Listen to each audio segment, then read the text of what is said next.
This episode of Coffee Chat is brewed by Mondo Genuine Coffee Company.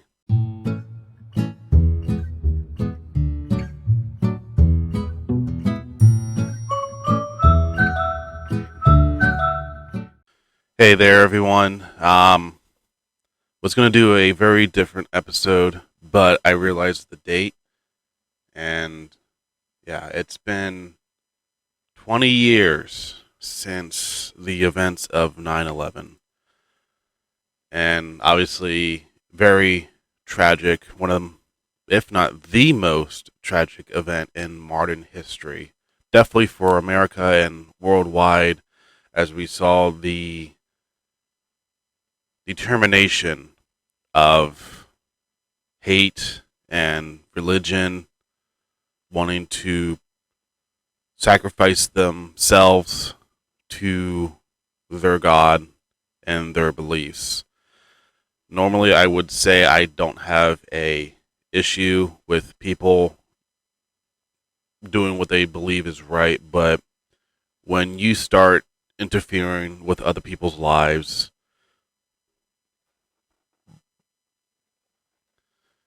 and decide that people have to die in order to get your message across, then I don't care about your viewpoints, your opinions. September 11th, 2001, I was in middle school when it happened. I had no idea what was going on. The teachers were informed, and some of them had TVs on, watching the news, watching the towers burn, people jumping out to avoid being burned to death, and just the tragedy. When I saw this on the TV, I asked one of the teachers what was going on. Were they demolishing some famous buildings? Like, I thought it was historical buildings being destroyed, and the news was covering it because historical buildings being destroyed usually is a big thing. It didn't process in my mind at the time because, one, how old was I? I graduated at 07, 7th, 8th grade, somewhere around there.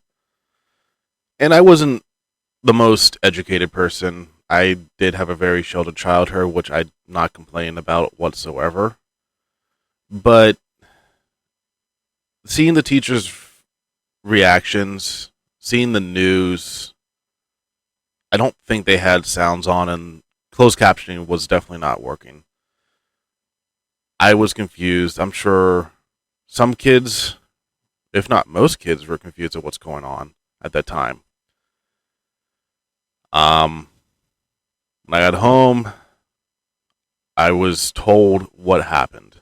I don't think back then it processed in my mind the severity of it, just how horrible it really was that nearly 3,000 people in New York alone died. Because to me, I didn't know who the Taliban were. I don't even think I knew where Afghanistan was at the time. But being that young, being that naive, I'd rather go back to that time than being as old as I am, seeing this, knowing this. It's heartbreaking. Obviously, we got the leader of the time who proudly proclaimed that he ordered this attack. We did get him. I'm happy about that. I don't like what's going on now in Afghanistan, and that's going to be a completely different episode. I actually do want to do research on that. I want to do research on the withdrawal and how we lost 13 of our soldiers and Marines that day, and just the complete fuck up that the withdrawal has been. I'm not going to blame one person. I'm not going to say it's all Biden's fault because I don't know. I don't watch the news.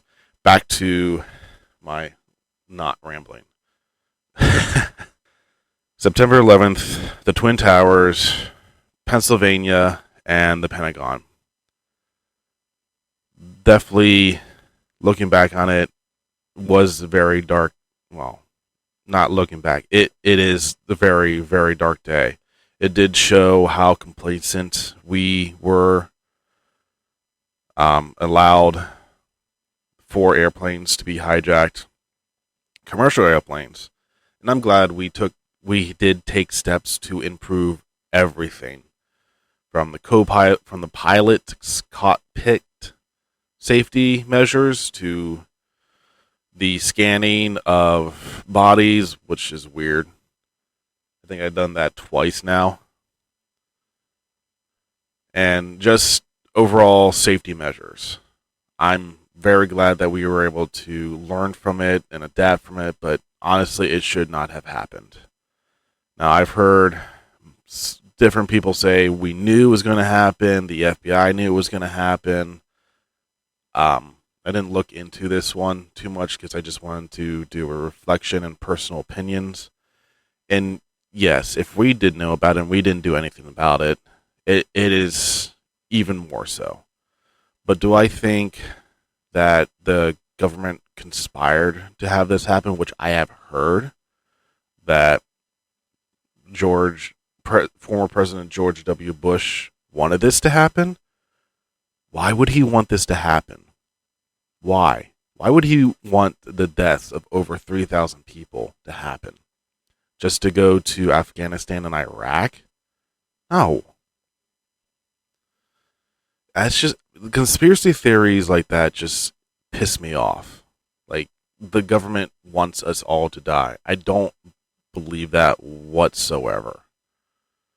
I believe they want to control us. But no, I don't believe that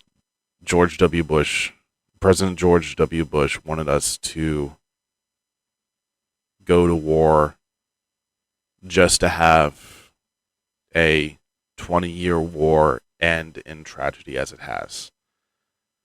To go to Afghanistan and Iraq to fight the Taliban just for them to come back stronger and meaner than before. And yeah, it's just, I hate conspiracy theories around 9/11 because they are ridiculous. Saying that there was explosives planted in the Twin Towers, I think is bullshit. Because, I mean, why would they do that? Again, why would they kill over 3,000 people? It doesn't make sense. But to have a radical, extreme religion members decide, hey, we're going to piss off, we're going to do this attack because our God demands it, that makes more sense to me. Because look back at the Crusades, look back at every religious war fought in history. God told them to do it. Very powerful motivator, not just the government wants us to happen. And I actually almost lost my uncle that day. So, conspiracy theorists, go fuck yourselves. Seriously. My uncle worked at the Pentagon, and yeah, I almost lost him. So, and my heart does go out to everyone who lost anyone on those days, whether it be from the attacks themselves, unable to escape, or even the firefighters and first responders who got cancer. Because back then, the government did not take care of our people, did not take care of those who saved lives, to try to save as many people as they could. I mean,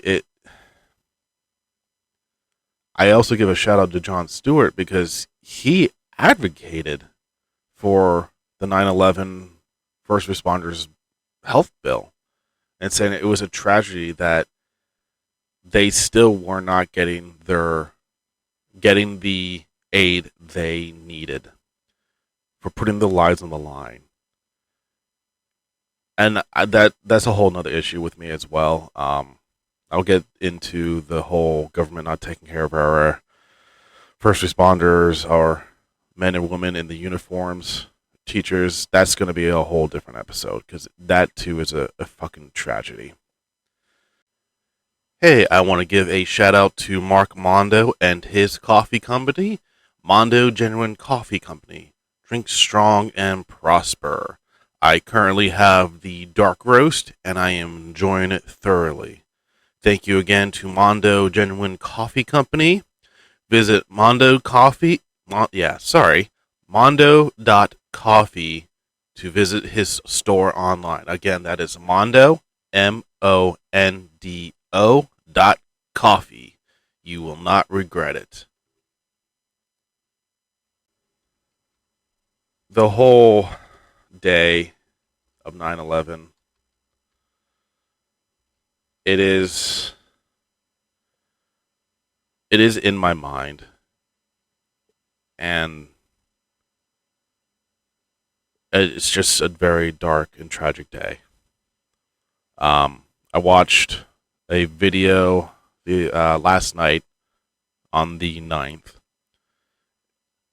of a drill sergeant turned YouTuber, and he still does drill sergeanting as far as I'm aware. He went over his graduation video, and at the end, when he's looking back at his class, and he says, "I wonder how many of these soldiers I graduated with went to Iraq and Afghanistan and continued their tours until now." And you could just see the pain of wondering who he graduated with and where they are now, and if anything had happened to them. And I may not have that same emotion, that same connection, but 20 years later, it's painful. I wanted to take this time, share thoughts on that day, how naive I was back then, how I kind of wish I was naive now about it, how looking back at it, how dark the day was, how it changed everything and everyone, and just how tragic everything that followed was. So, thank you for listening to this slightly somber coffee chat, and I will talk to you later. Bye. I would like to also add that I watched a news coverage reflecting back on President George W. Bush at the time when he received the news, and a lot of conspiracy theories would like to say he knew, that's why he had no reaction. I would like to say he did a very, very good job of not reacting. He's in a classroom full of children and press people. How would you react if you were the leader of the United States and you were just told you're under attack? Would you freak out in front of the cameras? Would you freak out all those children and just leave everyone wondering what the hell just happened? No, he did a very good job. I may not have liked him as president because I did think he was a little nuts. I don't like any politician, to be honest, but in the situation that he was placed under and the information he had, President George W. Bush did an amazing job of not freaking out, not reacting, and remaining calm. Hey, just as a quick update, seconds after I hit stop recording, I saw an article that yesterday, September 9th, or depending when I put this out, September 9th, the Fire Department of New York and NYPD held a hockey match for the 47th year. That is awesome. I completely think that's a cool idea. Just see who's better on the ice. But this year they held a very special ceremony honoring the department heroes who were killed during the September 11th terrorist attacks. I think that's awesome. I think that's great. It was held on ESPN3 and the ESPN app 30 minutes before the game. And I'm going to look for it. I'm going to see if I can't find it. But I think that's awesome. Good on you guys. Never forgetting who was there, who we all lost in those events. Very proud of the NYPD. Very proud of the New York Fire Department for what they did that day. For all those who ran in when the rest of us could only stand and watch. If you want to read the article, it is on Coffee or Die magazine, which is coffeeordie.com. A Black Rifle Coffee Company production or publication. Publication. I will link the article in my description. Check it out. Black Rifle Coffee Company is veteran owned and ran. Enjoy your days, guys. Sorry for the quick update. I literally just saw it as soon as I hit stop recording. So with that, see ya.